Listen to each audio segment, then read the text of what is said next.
Senator Rosen.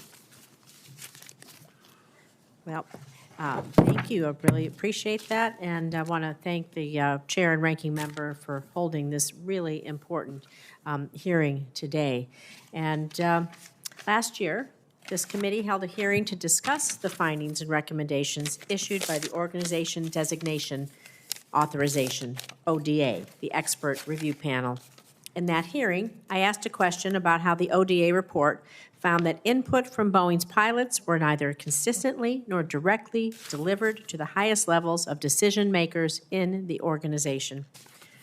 I believe it's essential to make sure that pilots have a seat, not just in the cockpit, but at the table, so that we ensure their expertise guides and enhances airline safety. It's why I'm glad to see that in the summary of its new safety and quality plan, Boeing has committed to elevating human factors and strengthening the role of pilots in the design process. So, Mr. Ortberg, how has the role of pilots in the Boeing design process changed since the ODA review? What are you doing differently now? And what will Boeing ensure, and how will you, ensure that there's meaningful and consistent input from pilots integrated and prioritized into the design process? Senator, first of all, I agree with the premise of your discussion. We really do need to have very strong input from the pilots in both the design and the operation of the aircraft. And we've changed our organization. We've added a human factors chief engineer, which is a pilot, who spends time understanding the interaction between the pilot and the aircraft in all the design aspects of the airplane, but also the operational aspects, looking at our manuals, looking at our fault trees to make sure that from a pilot perspective, how will that interaction with the aircraft happen? And I think this is an area that will help improve our overall safety going forward. Thank you. I do agree, because at the end of the day, the pilot, that crew, that emergency might happen. It happens like this, and there has to be that way that integration works. So thank you. I want to talk also a little bit about retaliation and its impact on safety, because the ODA expert panel report we reviewed last year found instances where Boeing supervisors worked on annual assessments, on self-audits or investigative processes, which could present conflicts of interest. It could erode independence or even compromise Boeing's commitment to a non-retaliatory and impartial environment for its workforce. Throughout the report, those folks interviewed gave examples of the consequences of raising concerns about potential interference and retaliation from managers and supervisors. It's not acceptable.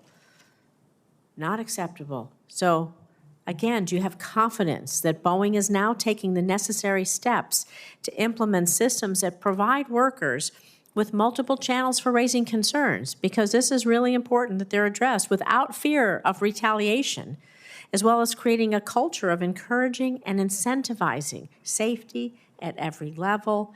And it's just so important that each piece of the puzzle, if somebody has a concern, that they are able to raise it without fear of retaliation. I can't stress this enough, because as you know, lives are on the line when people sit on your planes.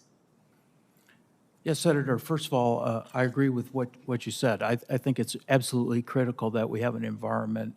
We did take the feedback from the report, and we've changed our organization structure to address that specific issue. So we provided more independence for the ODAs, and they don't have a situation where someone's providing a performance review that could apply pressure to them. So I think we've sincerely addressed the concerns that were outlined in the report.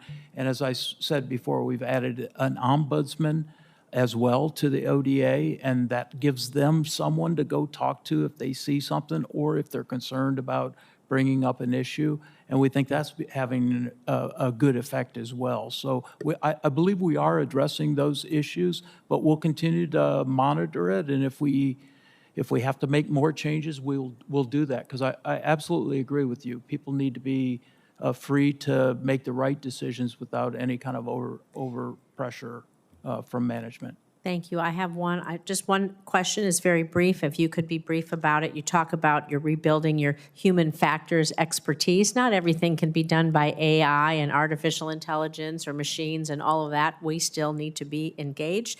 So how is the process of rebuilding this capability, the human factors, going at Boeing?